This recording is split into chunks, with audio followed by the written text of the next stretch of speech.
नमस्कार दोस्तों, आप लोगों का स्वागत है आपके अपने YouTube चैनल द लर्नशाला 2.0 पर।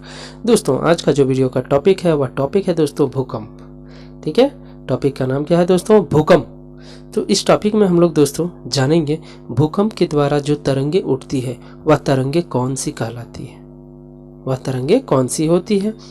अगला क्वेश्चन हम लोग जानेंगे दोस्तों कि सुनामी का मुख्य कारण क्या है। सुनामी तो आप लोगों ने सुना होगा, लेकिन क्या होता है, सुनामी का कारण क्या होता है, वो आज हम लोग इस वीडियो में जानेंगे। सुनामी की किस भाषा का शब्द है ये भी हम लोग जानेंगे। उसके बाद हम लोग दोस्तों इस टॉपिक में जानेंगे कि भूकंप को किस यंत्र से मापा जाता है। ठीक है, भूकंप का कारण क्या होता है, यही सब क्वेश्चन का आज हम लोग इस वीडियो में टॉप चर्चा करेंगे। तो दोस्तों, यदि आप लोगों को वीडियो का क्वालिटी और कंटेंट आप लोगों को पसंद आए तो आप लोग वीडियो को लाइक एंड शेयर कर लेना। साथ ही दोस्तों, यदि आप इस चैनल पे नए हो तो चैनल को सब्सक्राइब कर लीजिएगा, साथ में बेल आइकन को दबा लें ताकि वीडियो का अगला नोटिफिकेशन आपको जल्द से जल्द मिल सके। तो आइए क्वेश्चन की शुरुआत करते हैं।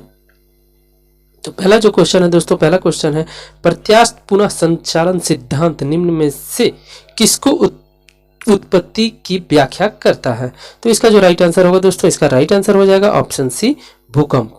ओके, चलिए अगला क्वेश्चन पे आते हैं। क्वेश्चन नंबर 2 पे भूकंप की उत्पत्ति से संबंधित प्रत्यास्थ पुनः संचलन सिद्धांत का प्रतिपादन किसने किया है। तो इसका जो राइट आंसर होगा, इसका राइट आंसर हो जाएगा ऑप्शन बी, रीड ने।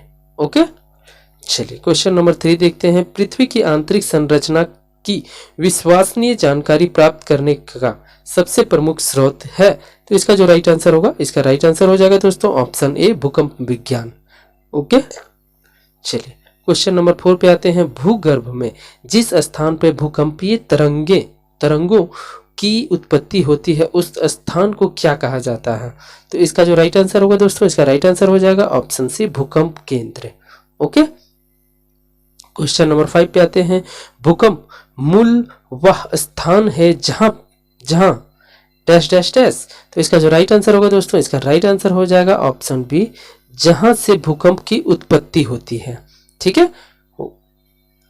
चलिए अगले क्वेश्चन पे आते हैं। क्वेश्चन नंबर 6, अधिकेंद्र भूकंप का एक बिंदु है जो संबंधित है, वह किससे संबंधित है दोस्तों। तो इसका जो राइट आंसर है, इसका राइट आंसर ऑप्शन बी हो जाएगा, भूकंप उद्गम केंद्र के ऊपरी भूपृष्ठ बिंदु से। ओके, चलिए क्वेश्चन नंबर 7 देखते हैं। पृथ्वी की सतह पर भूकंप के केंद्र के ठीक ऊपर के बिंदु को क्या कहा जाता है। एसएससी 2015 में पूछा जा चुका क्वेश्चन है। इसका जो राइट आंसर है दोस्तों, इसका राइट आंसर हो जाएगा ऑप्शन सी, उत्केंद्र। ठीक है, उत्केंद्र। चलिए क्वेश्चन नंबर 8 देखते हैं। भूकंप में धरातलीय तरंगे होती है तो क्या होती है। तो इसका जो राइट आंसर होगा दोस्तों, तो वह कौन से तरंगे होती है। तो इसका जो राइट आंसर है, इसका राइट आंसर हो जाएगा ऑप्शन बी, एल तरंगे। ठीक है, चलिए क्वेश्चन नंबर 9 देखते हैं। निम्नलिखित में से कौन सी भूकंपीय तरंगे सर्वाधिक क्षति पहुंचाती है। तो इसका जो राइट आंसर होगा दोस्तों, इसका राइट आंसर हो जाएगा ऑप्शन सी, दीर्घ पृष्ठीय। ठीक है, दीर्घ पृष्ठीय जो तरंगे है वो सर्वाधिक क्षति पहुंचाती है। क्वेश्चन नंबर हम लोग आ गए हैं 10 पे। निम्नलिखित में से कौन सा कथन सही नहीं है। तो इसका जो राइट आंसर होगा दोस्तों, इसका राइट आंसर हो जाएगा ऑप्शन बी। ऑप्शन बी में क्या है कि समभूकंप रेखा का आकार नियमित होता है। ये जो पॉइंट है यह पॉइंट गलत है, भूकंप को संबंधित पॉइंट।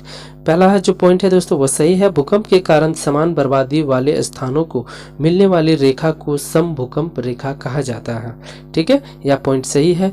तीसरा पॉइंट जो है दोस्तों, उन स्थानों को मिलने वाली रेखा जहां भूकंप एक साथ आते हैं सह भूकंप रेखा कहलाती है।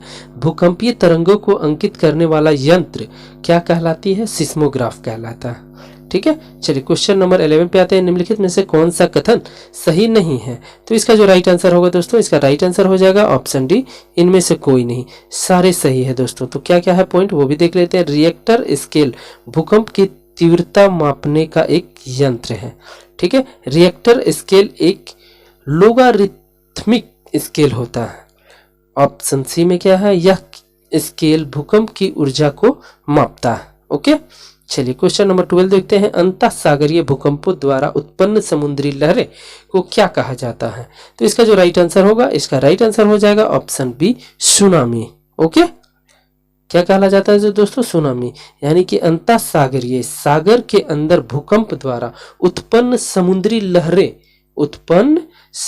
लहरें को क्या कहते हैं? सुनामी कहते हैं। ओके, चलिए क्वेश्चन नंबर 13 देखते हैं। सुनामी का मुख्य कारण निम्नलिखित में से कौन है? तो इसका जो राइट आंसर होगा, इसका राइट आंसर हो जाएगा दोस्तों ऑप्शन बी, भूकंप। सुनामी का मुख्य कारण क्या होता है? भूकंप। चलिए क्वेश्चन नंबर 14 पे आते हैं। विश्व के सर्वाधिक 63% के लगभग भूकंप निम्न में से किस पेटी में आते हैं? तो इसका जो राइट आंसर होगा दोस्तों, इसका राइट आंसर हो जाएगा ऑप्शन ए, परिप्रशांत महासागरीय पेटी में। ओके, चलिए क्वेश्चन नंबर 15 देखते हैं। भूकंप का प्रभाव महाद्वीपीय भागों के अतिरिक्त महासागरीय भागों पर भी पड़ता है और इनसे महासागरों में भयंकर लहरें उत्पन्न होती है। इन लहरों को किस नाम से जाना जाता है? तो इसका जो राइट आंसर है दोस्तों, इसका राइट आंसर ऑप्शन डी हो जाएगा। ऑप्शन डी में क्या है? सुनामी। ओके, चलिए क्वेश्चन नंबर 16 देखते हैं। सुनामी किस भाषा का शब्द है? तो इसका जो राइट आंसर होगा दोस्तों, इसका राइट आंसर हो जाएगा ऑप्शन सी, जापानी। और जापान में सबसे अधिक ज्यादा सुनामी भी आता है दोस्तों। चलिए क्वेश्चन नंबर 17 देखते हैं। किस देश में भूकंप की से उत्पन्न विनाशकारी समुद्री तरंगों को सुनामी कहते हैं? तो इसका जो राइट आंसर होगा, इसका राइट आंसर हो जाएगा option B, Japan. Okay, question number 18 पे आते हैं। तरल पदार्थों से होकर ना गुजर सकने वाली भूकंपीय लहरें कौन सी है? तो इसका जो राइट आंसर होगा, इसका राइट आंसर हो जाएगा ऑप्शन सी, एस तरंगे। ओके, चलिए क्वेश्चन नंबर 19 देखते हैं। रिएक्टर स्केल का प्रयोग किसके मापने के लिए किया जाता है? एसएससी 2015 में पूछा जा चुका क्वेश्चन है, रिएक्टर स्केल। तो इसका जो राइट आंसर होगा दोस्तों, इसका राइट आंसर हो जाएगा ऑप्शन सी, भूकंप की तीव्रता को नापने के लिए। ओके, चलिए क्वेश्चन नंबर 20 देखते हैं। सिस्मोग्राफ किसे मापने के लिए काम में लाया जाता है? तो इसका जो राइट आंसर होगा दोस्तों, इसका राइट आंसर हो जाएगा ऑप्शन सी, भूकंपीय तरंग को। सिस्मोग्राफ किसे मापने के लिए काम में लाया जाता है? तो भूकंपीय तरंगों को। ओके, चलिए सिस्मोग्राफी किसका विज्ञान है? ठीक है, एसएससी 2015 में पूछा जा चुका क्वेश्चन है। इसका जो राइट आंसर है दोस्तों, इसका राइट आंसर हो जाएगा ऑप्शन बी, भूकंप।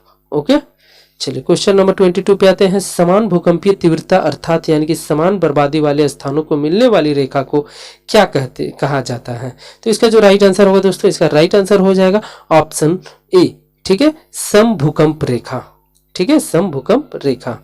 चलिए क्वेश्चन नंबर 23 पे आते हैं। किस क्षेत्र में उन स्थानों को मिलने वाली रेखा जहां भूकंप एक साथ अनुभव किया जाता है कहलाती है? तो वह क्या कहलाती है दोस्तों? तो इसका जो राइट आंसर होगा, इसका राइट आंसर हो जाएगा ऑप्शन बी, सहभूकंप रेखा। ठीक है, चलिए क्वेश्चन नंबर 24 पे आते हैं। समभूकंप रेखा, ठीक है, का आकार प्रायः होता है, तो क्या होता है दोस्तों? तो इसका जो राइट आंसर होगा, इसका राइट आंसर हो जाएगा ऑप्शन बी, अनियमित। ओके, चलिए क्वेश्चन नंबर 25 देखते हैं। भूकंप का कारण है, भूकंप का क्या कारण होता है? एसएससी 2015 में पूछा जा चुका क्वेश्चन है।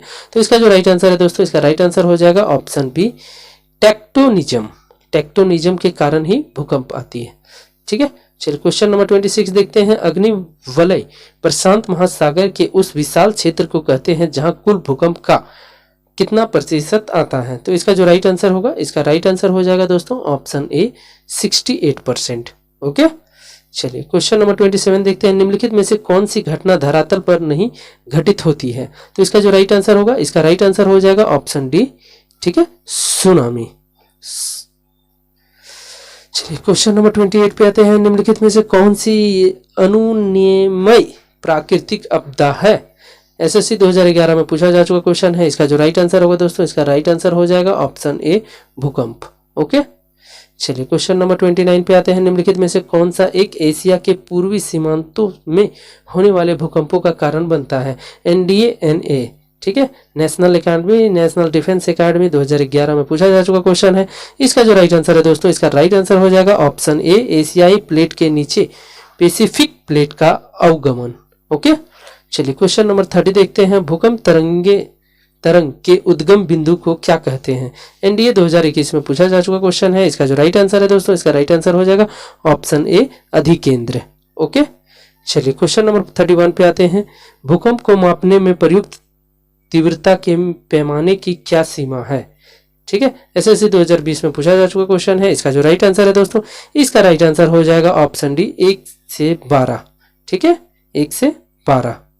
चलिए क्वेश्चन नंबर 32, भूकंपों की प्राथमिक तरंगों के संबंध में निम्नलिखित कथनों में से कौन सा सही नहीं है। सीडीएस 2021 में पूछा जा चुका क्वेश्चन है। इसका जो राइट आंसर है दोस्तों, इसका राइट आंसर हो जाएगा ऑप्शन बी। ठीक है, ऑप्शन बी, केवल ठोस पदार्थों से होकर गमन कर सकती है। ओके, चलिए आते हैं अब आज का प्रश्न पे। तो आज का जो प्रश्न है दोस्तों, वह प्रश्न है सिस्मोग्राफ किसे मापने के लिए काम में लाया जाता है। तो इसका आंसर आप लोगों को कमेंट करके कमेंट बॉक्स में देना है। ऑप्शन ए सागरीय तरंगों को, ऑप्शन बी ज्वार भाटे को, ऑप्शन सी भूकंपीय तरंगों को, ऑप्शन डी इनमें से कोई नहीं। तो दोस्तों यदि आप लोगों को वीडियो का क्वालिटी और कंटेंट पसंद आ रहा हो तो चैनल द लर्नोशाला 2.0 को लाइक, शेयर एंड सब्सक्राइब जरूर कर लें। 2.0 को। ओके, जय हिंद, जय भारत दोस्तों।